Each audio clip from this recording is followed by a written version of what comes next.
Hello everyone. जैसा कि आप सबको टारगेट फॉर आईक्यू के टेलीग्राम चैनल और यूट्यूब चैनल के थ्रू पता चला है कि हम लोग एक 7 एक्ट्स का फाउंडेशन बैच स्टार्ट करने जा रहे हैं। ये 7 एक्ट वो हैं जो बेसिकली बैकबोन फॉर्म करते हैं किसी भी कॉम्पिटिटिव एग्ज़ाम की जो रिलेटेड है लॉ सब्जेक्ट से। हम यहाँ बात करने वाले हैं कौन से एग्ज़ाम्स के, वो भी बता देते हैं। जुडिशरी के एग्ज़ाम्स होंगे आपके, जो भी असिस्टेंट प्रोसिक्यूशन ऑफिसर्स के एग्ज़ाम्स होंगे, यहाँ तक कि आपके AIBE के एग्ज़ाम जो होते हैं, इन सब में आपका ये जो 7 एक्ट्स हैं ये इम्पॉर्टेंट रोल प्ले करते हैं। जिसमें से हम स्टार्ट करने वाले थे लॉ ऑफ कॉन्ट्रैक्ट के साथ, फिर हम इसको कंटिन्यू करेंगे IPC, कॉन्स्टिट्यूशन, प्रोसीजरल लॉज जो इंक्लूड करेंगे हमारा civil procedure code, criminal procedure code और एक एविडेंस एक्ट।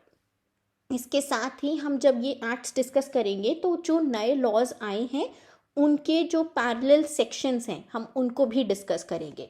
क्योंकि ये एक फाउंडेशन बैच होने वाला है तो मैं आपको बताना चाहूँगी कि इस बैच में हम प्रिलिमिनरी एग्जामिनेशन, मेंस एग्जामिनेशन और इंटरव्यू रिलेटेड जो भी क्वेश्चंस पूछे जा सकते हैं या आज तक जो पूछे गए हैं डिफरेंट स्टेट्स में, हम उन सब को टॉपिक वाइज डिस्कस करते हुए चलेंगे। ये एक डेमो लेक्चर है जो कि है लॉ ऑफ कॉन्ट्रैक्ट का, टॉपिक है कंसिडरेशन। टारगेट ऑफ IQ का ये एक ऐसा ऑब्जेक्टिव है जहाँ पे हम इंग्लिश में यहाँ पे इस कोर्स को डिस्कस करने वाले हैं। जो नोट्स रहेंगे वो इंग्लिश में रहेंगे, लेकिन जो डिस्कशन होगा, जो क्लासेस होंगी, जो लेक्चर्स होंगे वो बाइलिंगुअल फॉर्मेट में होंगे। तो मैं स्टार्ट करती हूँ आज के अपने टॉपिक से जो है लॉ ऑफ कॉन्ट्रैक्ट का कंसिडरेशन। कंसिडरेशन हमारा बहुत ही इंपॉर्टेंट एक एलिमेंट होता है for the formation of a valid contract, जो सेक्शन 10 में दे रखा है। इसकी डेफिनेशन हमारी सेक्शन 2 क्लॉज सबसेक्शन D में दे रखी है ऑफ इंडियन कॉन्ट्रैक्ट एक्ट 1872। आज का हमारा एजेंडा क्या रहेगा वो ऐसा है, उसको हम देखें तो सबसे पहले हम डिस्कस करेंगे डेफिनेशन को, फिर लीगल रूल्स ऑफ कंसिडरेशन, फिर privity of contract and consideration और इसकी इंग्लिश लॉ में और इंडियन लॉ में क्या पोजीशन है, एक्सेप्शंस क्या है कंसिडरेशन के, और कुछ हम यहाँ पे MCQs और मेंस रिलेटेड क्वेश्चंस जो कंसिडरेशन पे बन सकते हैं उन्हें साथ में डिस्कस करेंगे। स्टार्टिंग विद द डेफिनेशन, क्योंकि ये एक डेमो लेक्चर है, this is in promotion of our batch which we are going to start, तो इसको मैं बहुत लंबा नहीं खींचूंगी। आपको बस आइडिया मिल जाएगा कि हम किस तरह से आगे बढ़ेंगे, हम इस बैच के साथ किस तरह बढ़ेंगे या हमारी क्लासेस किस फॉर्मेट में होंगी। तो डेफिनेशन की जब हम बात करते हैं तो सबसे इंपॉर्टेंट डेफिनेशंस हैं जो ब्लैकस्टोन की, पोलॉक की, लॉर्ड बैरन स्काइनर की और जस्टिस पैटरसन की है, apart from section 2 subsection D। तो ब्लैकस्टोन कहते हैं कि consideration is recompense which is given by the party contracting to the other. अब डेफिनेशंस क्यों ज़रूरी हैं, क्योंकि जब हम मल्टीपल चॉइस क्वेश्चन सॉल्व करते हैं तो कई बार हमें स्टेटमेंट्स दे दिए जाते हैं और ये पूछा जाता है कि ये किसकी डेफिनेशन है। सो इन दैट मैनर ये डेफिनेशंस इंपॉर्टेंट है। इसके साथ ही जब आप मेंस का आंसर, कोई भी कंसिडरेशन का आप जब भी कोई आंसर अटेम्प्ट करने जाएंगे तो उसके साथ आप स्टार्ट हमेशा डेफिनेशन से करोगे। So that's where they become important. Mains के लिए आप यहाँ से 1 या 8 मार्क्स 2 डेफिनेशन याद करें और सेक्शन 2 सबसेक्शन D याद रखने की ज़रूरत है। पुलॉक कहते हैं consideration is the price for which promise of other is brought and promise thus given for value is enforceable. इन्होंने उसके बाद लॉर्ड बैरन स्काइनर ने केस था हमारा रैंड वर्सेस ह्यूग्स करके, जिसमें बोला गया that every man by law of nature is bound to fulfil his obligation whatever he enters into, but it is equally true that no law or no country has such a law which applies that any person can compel the performance of an agreement which is made without sufficient consideration. So consideration basically it forms the basis of the contract. It is important for a legal agreement. हम आगे बढ़ते हैं इसके साथ। हम जब बात करेंगे इंडियन कॉन्ट्रैक्ट एक्ट की तो उसका सेक्शन 2 सबसेक्शन D बात करता है when at the desire of the promisor। यहीं से हमारे एलिमेंट्स भी निकलेंगे कंसिडरेशन के। सो डिज़ायर ऑफ द promisor पहली चीज़, दूसरा promisee और any other person। We have to keep in mind it's both promisee or any other person has done or abstained from doing, this is present tense, this is past tense, or does or abstains from doing or promises to do or abstains from doing. So what he is doing here, all three tenses are covered. चाहे उसने अभी किया हो, चाहे पहले किया हो, चाहे वो आगे करने का कुछ प्रॉमिस कर रहा हो, all this would be considered as a valid consideration, and this he is doing at the desire of the promiser. This is important under section 2 subsection D. ये आपको डेफिनेशन याद करनी होगी अपने आंसर्स के लिए भी. This is very important. इसके एलिमेंट्स भी इंपॉर्टेंट हैं. ठीक है, आगे बढ़ते हैं हम. जब हम बात करेंगे, अब आते हैं हम सेकंड. हमारा जो हेड था, आज हमारा एजेंडा हमने जैसे स्टार्टिंग में डिस्कस कर लिया था. Now we will go through the legal rules of consideration. तो सबसे पहली चीज़ जो कि डेफिनेशन में ही हमारा दे रखा है, it should be furnished at the desire of the promisor. ये चीज़ हमें कहाँ मिलती है? 2D से मिलती है. अगर वो प्रोमिसर के डिज़ायर पे फर्निश नहीं किया गया है तो वो नहीं अच्छा कंसिडरेशन, या it is not a valid consideration. और इसका हमारा केस है Durga Prasad versus Baldev. These are the leading cases, very important for your answers for both preliminary as well as mains. यहाँ पे क्या होता है, शॉप्स बन जाती हैं कलेक्टर के ऑर्डर पे. तो प्लेंटिफ ने वो शॉप्स बनाई होती हैं और डिफेंडेंट उन शॉप्स को आके ऑक्यूपाई कर लेते हैं. डिफेंडेंट आउट ऑफ कर्टेसी ये प्रॉमिस कर देते हैं प्लेंटिफ को कि हम जो भी हमारा जो भी प्रॉफिट होगा, जो बिजनेस उसका कुछ कमीशन हम प्लेंटिफ को दे देंगे क्योंकि उसने हमारे लिए दुकानें बनाई हैं. बट होता क्या है, वो डिफेंडेंट्स देते नहीं हैं उनको पैसे. तो plaintiff he brings a suit against the defendant. यहाँ पे ये बात बोली गई कि जो शॉप्स बनी थी वो उन शॉपकीपर्स की प्रॉमिस पे नहीं बनाई थी. मतलब डिफेंडेंट्स ने नहीं कहा था प्रॉमिसर प्लेंटिफ को कुछ काम करने के लिए. उन्होंने जो काम किया था वो कलेक्टर के ऑर्डर्स पे किया था. तो defendants are not bound to pay any commission to the plaintiff.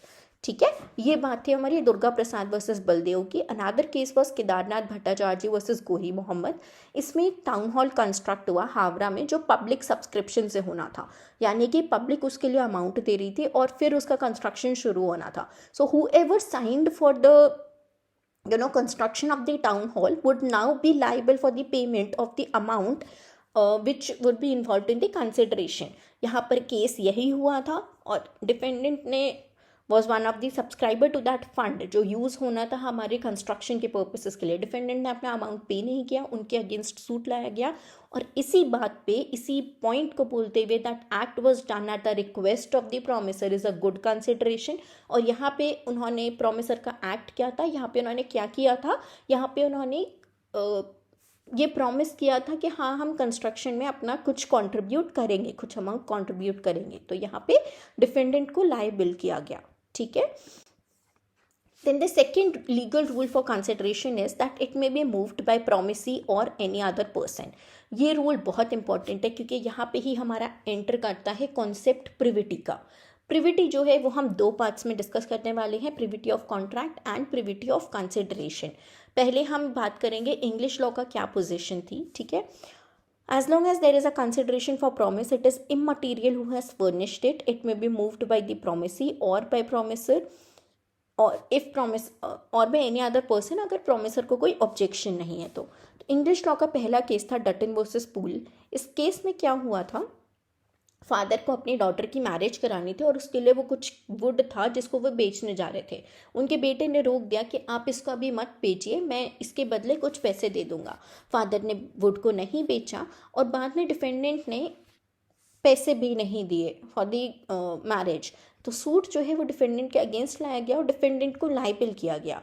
Consideration यहाँ पे मूव हुआ था from on behalf of the father.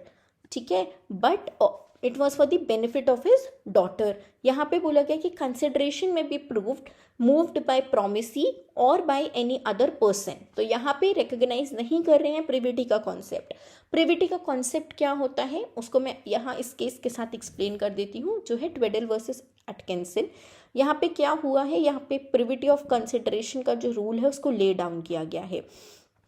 इसमें ये बात कही गई कि जो भी कोई भी जो स्ट्रेंजर है कंसिडरेशन का, he can not take advantage of this of the contract. ठीक है. अब होता ये है, प्रिविटी का मतलब ये होता है कि जो दो पार्टीज कॉन्ट्रैक्ट में इन्वॉल्व हैं सिर्फ वही उस कॉन्ट्रैक्ट के लिए कोई भी स्टेप ले सकती हैं. यानी कि वही दूसरी पार्टी को, कोई एक दो पार्टीज इन्वॉल्व हैं, वही दो पार्टीज में से कोई एक पार्टी दूसरी पार्टी को स्यू कर सकती है for the performance of the contract. ठीक है. अब हम बात करते हैं Dunlop pneumatic tyres versus Selfridge की। यहाँ पे दो प्रपोजिशंस थे, इंपॉर्टेंट प्रपोजिशंस थे इंग्लिश लॉ के, जिनको ले डाउन किया गया, जहाँ पे बात की गई प्रिविटी ऑफ कंसिडरेशन की और प्रिविटी ऑफ कॉन्ट्रैक्ट की। यहाँ पे इंग्लिश लॉ क्या कह रहा है, that it only recognises the consideration which moves from the promisee and not from any other person. अगर it in case it moves from any other person, the promisee becomes a stranger to the consideration and therefore he cannot enforce the promise. Privity of contract क्या कह रहा है, वहीं ये कह रहा है कि अगर दो पार्टीज हैं कॉन्ट्रैक्ट की, सिर्फ वही दो पार्टीज उस कॉन्ट्रैक्ट को इन्फोर्स करा सकती हैं, कोई और पार्टी नहीं करा सकती। Even though it is made for his benefit, he is stranger to the contract and can claim no rights under such contract. ये बात क्लियर हो गई इस केस के साथ कि इंग्लिश लॉ में प्रिविटी ऑफ कॉन्ट्रैक्ट और प्रिविटी ऑफ कंसिडरेशन दोनों अप्लाई होता है। प्रिविटी ऑफ कॉन्ट्रैक्ट क्या बोल रहा है कि कॉन्ट्रैक्ट सिर्फ वही इन्फोर्स करा सकते हैं। प्रिविटी ऑफ कंसिडरेशन क्या बोल रहा है कि कंसिडरेशन सिर्फ प्रॉमिस ही दे सकता है, कोई और पर्सन नहीं दे सकता। अगर हम इंडियन लॉ की बात करें ऑन प्रिविटी ऑफ कंसिडरेशन, तो ये बात क्लियर है अंडर हमारे सेक्शन 2D से, जैसा कि हमने उसे पढ़ा, that it can move from promisee और फ्रॉम एनी अदर पर्सन। तो चिन्नैया वर्सेस रमैया में यही बात डिस्कस की गई थी। फैक्ट्स ये थे इसके कि एक मदर थी, उनकी बेटी थी और उन मदर की सिस्टर थी, बेसिकली उस बेटी की आंट हुई। तो मदर ने अपनी बेटी को एक प्रॉपर्टी ट्रांसफ़र करी on the promise of the daughter कि वो जो अपनी आंट हैं उनको मेंटेन करेंगी। बट आफ्टर द ट्रांसफ़र बेटी ने ऐसा नहीं किया। आंट जो है वो सूट लाती हैं बेटी के अगेंस्ट, कहती हैं कि I am I should get that benefit because of which जो आपको ये अग्रीमेंट मिला, मतलब आपको ये जो प्रॉपर्टी है ये आपके नाम पे ट्रांसफ़र हुई। डॉटर ने कहा कि आप नहीं मुझसे मांग सकते क्योंकि आप प्रॉमिसी नहीं हो, आपने कुछ मेरे को कंसिडरेशन नहीं दिया है इसके बिहाफ पे। यहाँ पर कोर्ट ने it held the daughter liable and rule of privity of consideration is not applicable in India was recognised in this case, क्योंकि हमारा सेक्शन 2D खुद ये बोल रहा है। ठीक है, आगे बढ़ते हैं हम। प्रिविटी ऑफ कॉन्ट्रैक्ट पे इंडियन लॉ क्या कहता है, तो इस पे एक क्लियर पोजीशन नहीं मिल पाई। पहले एक कुछ केसेस थे, कुछ यूनिफॉर्मिटी ऑफ ओपिनियन नहीं है उस पर।